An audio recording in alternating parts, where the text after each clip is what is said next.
Hey everyone, welcome, good morning, thank you for coming in. We're making an IEM, and for this one, we need to name it. We need to name it something awesome, and I want each one of you, I want you guys to be involved. So just spitball it, whatever you think of first, just go for it and bring them in. Oh, that was fast. Thanks, Sandy. Thank you.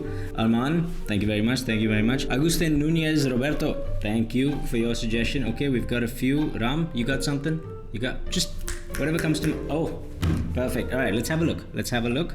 Oh, I just want you to know that at this company, you're all valued. There are no losers here. You're all winners. You're all valued, and just excellent suggestions all around. So let's hear the suggestions, boss. Well, let's see. Sandy, you said Kinera. Good. Classic name of the company. Why not, right? Arman said Celeste sub company. Totally makes sense. Like genius. Agustin Nunez Roberto has come up with Plutus. Oh, that's inventive. I like that. And Ram, you finally came up with Beast. I mean, this is going to be a beast. So, what's it going to be, boss? Yes. Now, we've got to figure out what drivers we're putting on these. So come on, guys, suggestions, come on. So I'm thinking for the bass, bone conduction unit. Yes. Boss, I think we should use a balanced armature. Yes. Boss, I have this sweet idea for a square planar driver. Yes. So boss, which one's going to be? That's just all of it. All of it.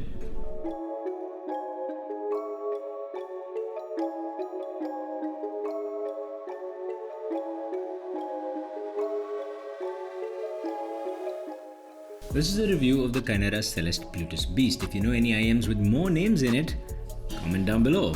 And it's interesting because not only does it have many names, it's got many drivers, 3 to be precise, and for sub $100, that might tickle you. In fact, what might even tickle you more is the fact that the bass actually is taken care of by a bone conduction unit, and for the mids and highs, you have a balanced armature and a square planar driver, because the square makes, that's the ticket really. Look, as far as the bone conduction unit is concerned, it's interesting. The bass, I'd say the fit is very finicky on this one. Maybe it's just my ear, but this seems to be extra finicky. If you get it wrong, you lose a lot of bass response. But if you get it right, this bass is something to it. It's really kind of satisfying in a way I can't really describe, especially in the sub bass.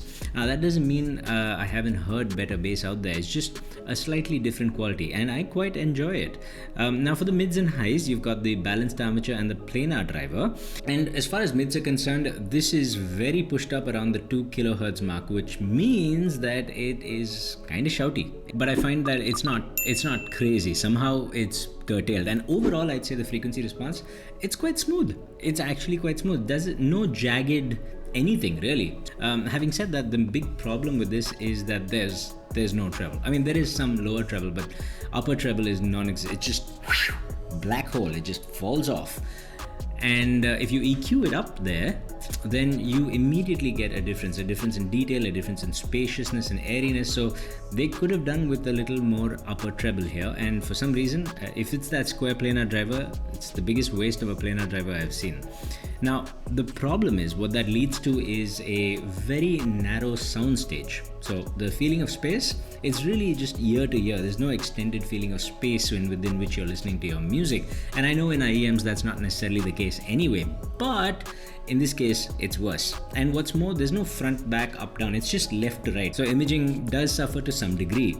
Overall, I think there's no space or imaging to speak of, and because of which, if you're listening to a lot of things that need layering, there's no layering. Everything is just sort of in one plane. As such, technical ability does take a hit, which is a shame because while this is bassy and warm, it's not actually too bad in the bass if you get that fit right.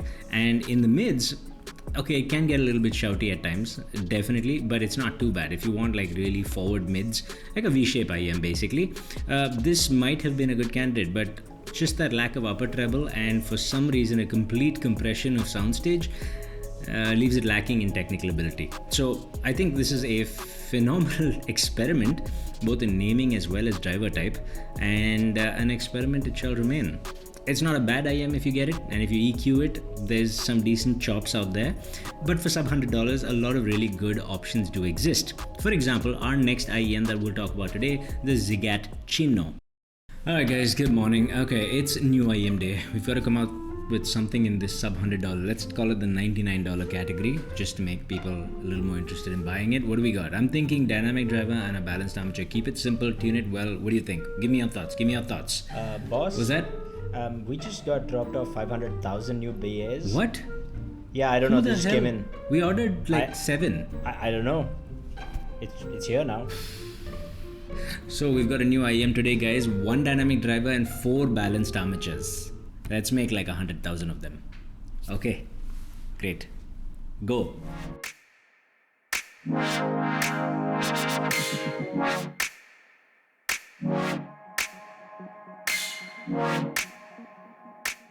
That's right, folks. The Zigaat Cinnio, possibly the Cinno or the Cinno, anyway, has a dynamic driver and 4 balanced armatures for $100.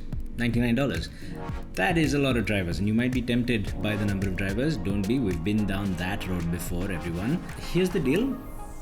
It's fascinating because when listening to it and then measuring it, it gave me 2 different impressions, right? So first off, this is a warm bassy IEM.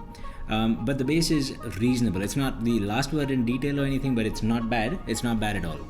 The interesting thing is that bass does bleed into the mids and make it warm, but there's also a little dip in the mids, which renders male vocals a little bit recessed, and also oddly a little bit lacking in detail. In fact, the whole IEM, if you listen to something that's vocal centric, it seems lacking in detail, right?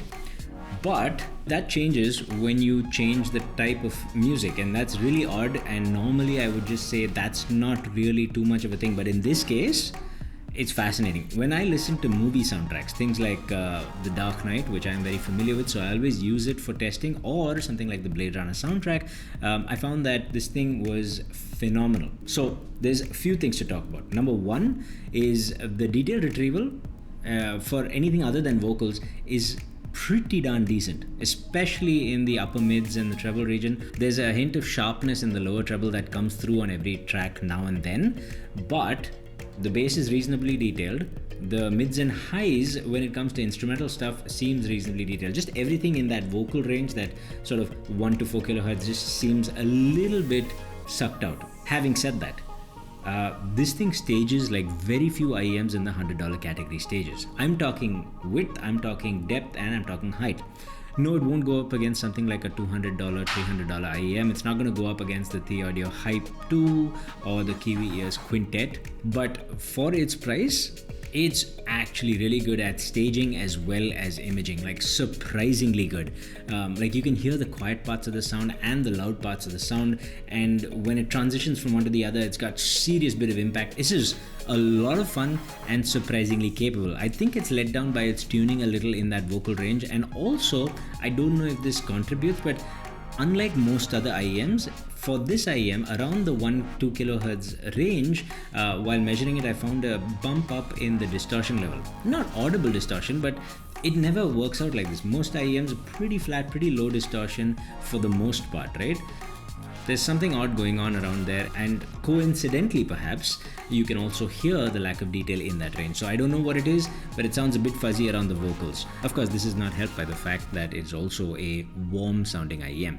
But overall, if you listen to a lot of instrumental stuff, if you listen to a lot of movie soundtracks, anything that requires depth, staging, imaging, this thing is fantastic, genuinely, which is in stark contrast with the Kinera Celeste Plutus Beast. That one's like 3 different drivers in one, and somehow it just doesn't quite cinch the deal. This one also doesn't quite cinch the deal. Detail retrieval is not great whenever there's that vocal range of tracks, which also covers a lot of instruments, so it's really odd. And then for a lot of other stuff where it's not concentrated in that frequency range, it's quite detailed. It's not quite there, but I think Zigaat might be kind of onto something. Overall, I don't know if I'd recommend either one of these outright, but out of the 2, credit where credit is due, it does space and imaging like very few other IEMs in the $100 category do. So that's very, very cool. Okay, that's the Kinera Celeste Plutus Beast and the Zigaat Cinnio. I'll see you in the next one. Stay happy, stay peaceful, stay colorful. Namaste.